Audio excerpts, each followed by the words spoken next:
राजनीतिक सिद्धांत की समझ ब्लैक ओरिएंट द्वारा ये प्रकाशित होती है दोस्तों। और संजीव कुमार जी इसके संपादक हैं, दिल्ली विश्वविद्यालय के प्रोफेसर हैं। राजनीतिक सिद्धांत की समझ संजीव कुमार, राजनीति विज्ञान विभाग, जाकिर हुसैन, दिल्ली विश्वविद्यालय कॉलेज, अशोक प्रस्तावना अशोक आचार्य, प्रोफेसर, राजनीति विभाग विज्ञान, दिल्ली विश्वविद्यालय, ब्लैक ओरिएंट ब्लैक स्वान द्वारा प्रकाशित है। दोस्तों ये ऑथेंटिक किताब है। क्यों? क्योंकि ये इसके अलग अलग चैप्टर अलग अलग प्रोफेसर्स द्वारा लिखे गए हैं और साथ ही ये अच्छे पब्लिकेशन द्वारा प्रकाशित होती है, जो अच्छी किताबें पब्लिश करती है ब्लैक ओरिएंट ब्लैक स्वान। तो दोस्तों अध्याय 1 में हम पढ़ेंगे राजनीति क्या है, राजनीति का सैद्धांतिकरण, जिसे लिखते हैं संजीव कुमार। यहाँ पे आपको पूरी विस्तृत राजनीति के बारे में चर्चा मिल जाएगी। और राजनीति एक विवादित अवधारणा है। राजनीति की संकल्पना, विमर्श, राजनीतिक सिद्धांत की प्रकृति, विशेष क्षेत्र, को राजनीतिक सिद्धांत को क्या समृद्ध बनाता है, ये सारी चीज़ें और इसकी चुनौतियाँ उदाहरते हैं। अध्याय 2 की राजनीतिक सिद्धांत के उपागम, ऐतिहासिक आदर्श मूल तथा अनुभवजन्य, जिसे लिखते हैं ज्ञान रंजन से। अध्याय 3 की उदारवादी परंपरा, जिसे लिखते हैं कुंदन कुमार। यहाँ पे आप उदारवाद के बारे में जानने को मिलेगा। अध्याय 4 में आप देखेंगे मार्क्सवादी परंपरा, जिसे लिखते हैं अंकित कौमर। राजनीतिक सिद्धांत के अध्ययन का मार्क्सवादी दृष्टिकोण, राजनीतिक सिद्धांत के अध्ययन से संबंधित मुख्य मार्क्सवादी सिद्धांत, बेसिकली सभी मार्क्सवाद के बारे में यहाँ जानने को मिलेगा आपको। अध्याय 5 में और अराजकतावादी परंपरा, जिसे लिखते हैं अमित कुमार। अराजकता का ऐतिहासिक विकास, अराजकता का केंद्रीय तत्व, आर्थिक स्वतंत्रता, अराजकता, इस वगैरह वगैरह, ये सारी चीज़ अराजकता के बारे में आपको यहाँ जानने को मिलेगा। अध्याय 6 में आप पढ़ेंगे रूढ़िवादी परंपरा, जिसे लिखती हैं शबाना आजमी।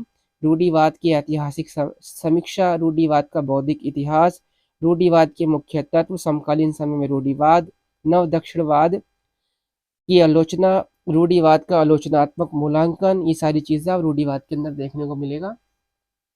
अध्याय 7 में हम पढ़ेंगे नारीवादी परंपरा, जिसे लिखती है भावना शर्मा।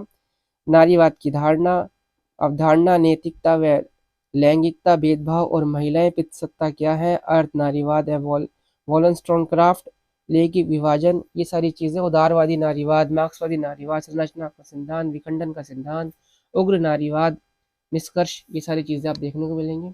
दोस्तों जिस किताब के अंदर पॉलिटिकल थ्योरी के अंदर उत्तर आधुनिकतावाद आ जाता है, तो उसका मतलब वो एक लेटेस्ट किताब है। तो इसके अंदर भी हम उत्तर आधुनिकतावाद के बारे में दिया हुआ है, जिसे लिखते हैं कमल कुमार। वो तो उत्तर आधुनिकतावादी दृष्टिकोण क्या है, आधुनिकता और उत्तर आधुनिकता, उत्तर आधुनिकता के मुख्य लक्षण, आलोचनात्मक विश्लेषण, निष्कर्ष, महत्वपूर्ण प्रश्न, ये सारी चीजें आपका पोस्ट मॉडर्निज्म कवर करा लेता है।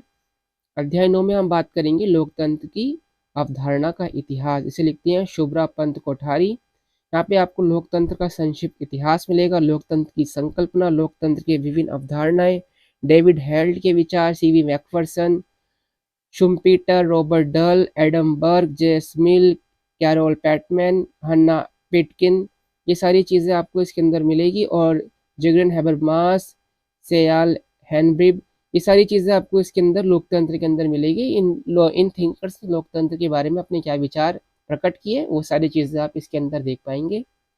अध्याय 10 में आता है प्रक्रियात्मक लोकतंत्र। ये भी एक लोकतंत्र का एक रूप है, प्रक्रियात्मक लोकतंत्र, इसे लिखते हैं अमरीन। प्रक्रियात्मक लोकतंत्र, लोकतंत्र का न्यूनतमवादी दृष्टिकोण, प्रक्रियात्मक लोकतंत्र का बचाव, बहुतंत्रीय लोकतंत्र, निष्कर्ष।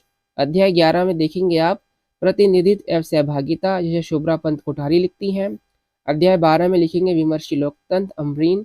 विमर्शी लोकतंत्र का विकास, विमर्शी लोकतंत्र की अवधारणा तथा विचार, विमर्शी लोकतंत्र के मुख्य सिद्धांत तथा उनके विचार, सर्वदेशीय लोकतंत्र, विमर्शी लोकतंत्र, आलोचनात्मक, निष्कर्ष।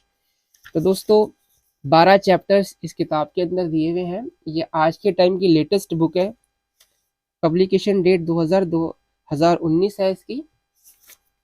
और बात कर लेते हैं इस किताब को कौन कौन स्टूडेंट पढ़ सकता है। तो बी ऑनर्स के स्टूडेंट भी पढ़ सकते हैं, से एमएन पॉलिटिकल साइंस के स्टूडेंट भी पढ़ सकते हैं, यूजीसी नेफ्ट जेआरएफ जो तैयारी कर रहे हैं पॉलिटिकल साइंस से वो भी इसको पढ़ सकते हैं। साथ ही सिविल सर्विसेज की तैयारी जिनका ऑप्शनल सब्जेक्ट पॉलिटिकल साइंस है वो भी इस किताब को पढ़ सकते हैं। बात कर लेते हैं इसके रेट की। तो दोस्तों आपको मात्र 220 रुपये में ये किताब मिल जाती है।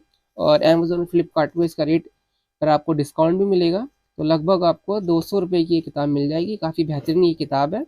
और सबसे अच्छी बात है एक ऑथेंटिक किताब है, अलग अलग रिसोर्स के माध्यम से इस किताब को लिखा गया है। जैसे कि हम देखते हैं यहाँ पर अराजकतावाद के चैप्टर को देखते हैं तो ये इसके संदर्भ ग्रंथ हैं, रेफरेंसेस हैं कि किन किताबों के माध्यम से लिखा गया है। तो अगर जिसकी किसी किताब के अंदर पीछे रेफरेंसेस दिए होते हैं तो वो एक प्रमाणिक किताब कही जाती है। बात कर लेते हैं और दूसरे चैप्टर की। तो दूसरे चैप्टर के अंदर भी काफ़ी सारे हमें रेफरेंसेस देखने को मिल जाएंगे। देखिए दोस्तों, ये उदारवादी परंपरा के यानी बेसिकली उदारवाद के बारे में बात हो रही है, तो उदारवाद के अंदर भी आपको काफ़ी रेफरेंसेस देखने को मिल जाते हैं। तो ये काफ़ी अच्छी किताब होने वाली है, आप इसे ज़रूर पढ़िएगा। चैनल को सब्सक्राइब कीजिए, लाइक कीजिए, शेयर कीजिए। धन्यवाद।